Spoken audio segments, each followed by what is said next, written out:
Hello students, तो शुरू करते हैं फ्लैशबैक सीरीज इंडियन इकोनॉमी में। तो इंडियन इकोनॉमी में हमने 2 चैप्टर कंप्लीट कर लिए थे। आज हम चैप्टर 3 पढ़ने वाले हैं, which is new economic policy 1991। तो ये न्यू इकोनॉमिक पॉलिसी क्यों आई, सबसे पहला क्वेश्चन तो ये है।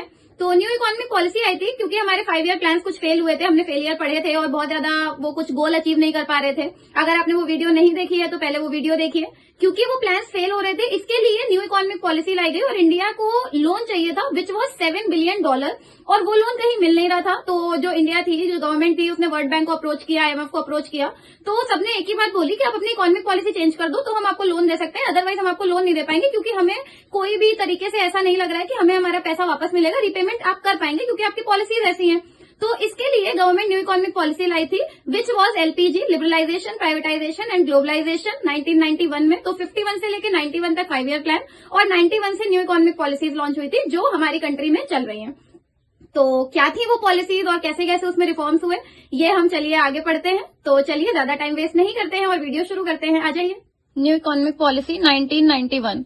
तो 1991 में न्यू इकोनॉमिक पॉलिसी लॉन्च हुई थी LPG, जिसका नाम था L for liberalisation, P privatisation और G ग्लोबलाइजेशन। ये न्यू इकोनॉमिक पॉलिसी लॉन्च हुई थी इन 1991 और अभी तक यही चल रही है। तो और हर एक पॉलिसी के अलग अलग रिफॉर्म्स हैं। लिबरलाइजेशन के अलग रिफॉर्म्स हैं, प्राइवेटाइजेशन के अलग है और ग्लोबलाइजेशन के अलग हैं। तो 1 बाय 1 हम पढ़ेंगे। पहले हम लोग पढ़ते हैं liberalisation. What is liberalisation? Meaning है it means removal of restrictions for entry and growth of private sector. इसका मतलब है कि प्राइवेट सेक्टर पे जितने भी रिस्ट्रिक्शंस लगाए गए थे कि वो यहाँ इस फील्ड में एंटर नहीं कर सकते, इसे ग्रो नहीं करते, एक्सपेंड नहीं कर सकते, उन सारे रिस्ट्रिक्शंस को रिमूव किया गया। इसे ही लिबरलाइजेशन बोला गया, ताकि प्राइवेट सेक्टर फ्रीली सारे बिजनेसेस कर सके और ग्रो कर सके इन बिजनेस फील्ड और इकोनॉमी ग्रो हो सके। अब देखते हैं कि लिबरलाइजेशन में क्या क्या रिफॉर्म्स किए गए। तो पहला रिफॉर्म किया गया फाइनेंशियल सेक्टर में। सारे सेक्टर्स में अलग अलग रिफॉर्म्स किए गए। फाइनेंशियल सेक्टर में पहले रिफॉर्म हुआ, क्या रिफॉर्म हुआ था? Change in role of RBI का रोल चेंज करके, RBI पहले क्या था? रेगुलेटर था, मतलब वो फाइनेंशियल सेक्टर में जितने भी अदर फाइनेंशियल इंस्टीट्यूशंस थे उन्हें रेगुलेट करता था। फिर उसका रोल चेंज करके रेगुलेटर से फैसिलिटेटर कर दिया गया, मतलब अब वो रेगुलेट करने के साथ साथ उन्हें गाइड भी करता था, अगर कुछ सजेस्ट भी करता था, अगर कहीं पे कुछ नीड होती थी तो उन्हें हेल्प भी करता था। सेकंड है ओरिजिन ऑफ प्राइवेट बैंक्स। तो पहले हमारी कंट्री में प्राइवेट बैंक्स नहीं थे, क्योंकि प्राइवेट सेक्टर को फ्रीडम नहीं थी, क्योंकि प्राइवेट सेक्टर पे इतनी ज्यादा रिस्ट्रिक्शंस लगा रखा। प्राइवेट बैंक्स एक भी नहीं थे। जब लिबरलाइजेशन हुआ, फाइनेंशियल सेक्टर रिफॉर्म्स आए, तो प्राइवेट बैंक्स ओरिजिन हुए। गवर्नमेंट बैंक के नाम पे हमारे पास कुछ ही गिने चुने बैंक थे, जिसमें SBI मेन था। तो जब प्राइवेट बैंक्स आए तो जो फाइनेंशियल जो भी वर्क थे वो एक्सपेंड हुए धीरे धीरे करके। Next, increase in limit of foreign investment. हमारी कंट्री में कोई भी फॉरेन इन्वेस्टमेंट नहीं आता था डायरेक्ट, तो उस लिमिट को हटाया गया, बढ़ाया गया, ताकि फॉरेन इन्वेस्टमेंट हमारी कंट्री में आ सके। Ease in expansion process. अगर आपको कोई बिजनेस एक्सपेंड करना हो तो आपको बहुत लेंदी, बहुत सारा पेपर वर्क करना पड़ता था, तो उन जो भी रिस्ट्रिक्शंस थी उनको रिमूव करा गया, ताकि आप बिजनेस इजीली एक्सपेंड कर सकते हैं। तो ये फाइनेंशियल सेक्टर रिफॉर्म्स हुए थे अंडर लिबरलाइजेशन। नेक्स्ट है foreign exchange reforms. Foreign exchange reforms क्या हुए थे? फर्स्ट, डिवैल्यूएशन ऑफ रूपी को डिवैल्यू किया गवर्नमेंट ने। रीजन, ताकि हमारे एक्सपोर्ट बढ़ सके, ताकि लोगों को हमारा सामान सस्ता लगे। जब लोगों को हमारा सामान सस्ता लगेगा तो लोग ज्यादा से ज्यादा परचेज करेंगे, ज्यादा से ज्यादा परचेज करेंगे तो हमारे एक्सपोर्ट बढ़ेंगे और कंट्री में फॉरेन एक्सचेंज आएगा। नेक्स्ट है market determination of exchange rate. Exchange rate जो था वो मार्केट फोर्सेस से सेट होने लगा, गवर्नमेंट उसमें कोई रोल नहीं प्ले करती थी। जैसी डिमांड और सप्लाई होती थी उस हिसाब से एक्सचेंज रेट फिक्स होता था। ये थे foreign exchange reforms.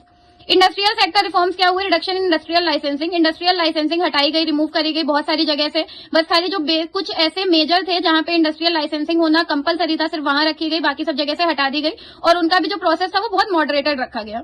Decrease in role of public sector. Public sector का रोल काफी हद तक कम कर दिया गया। अगर हम तब से लेकर आज के टाइम तक पब्लिक सेक्टर काफी हद तक लिमिट में है, मतलब लिमिट में का मतलब कि प्राइवेट सेक्टर को भी मौका दिया गया, और आज प्राइवेट सेक्टर ही है जो पब्लिक सेक्टर से बेहतर परफॉर्म कर रहा है।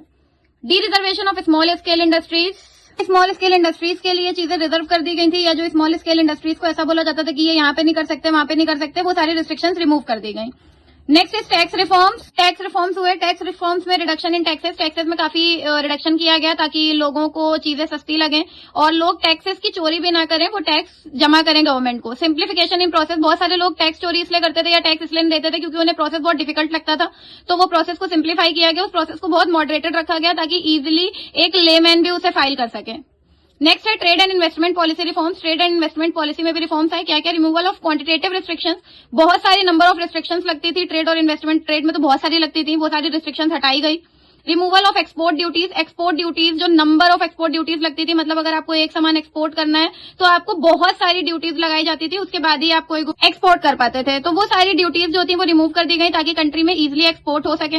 रिडक्शन इन इम्पोर्ट ड्यूटीज भी कम करी गई ताकि हमारे दूसरी कंट्रीज के साथ अच्छे रिलेशन एस्टेब्लिश हो पाए और जो चीजें हमारी कंट्री में नहीं है या कम है उन्हें हम अपने कंट्री में मंगा सकें और इंपोर्ट कर सकें इजिली। तो वो सारे रिस्ट्रिक्शंस जो थे उन्हें काफी हद तक कम कर दिया गया, पूरी तरीके से हटाया नहीं गया बट कम किया गया।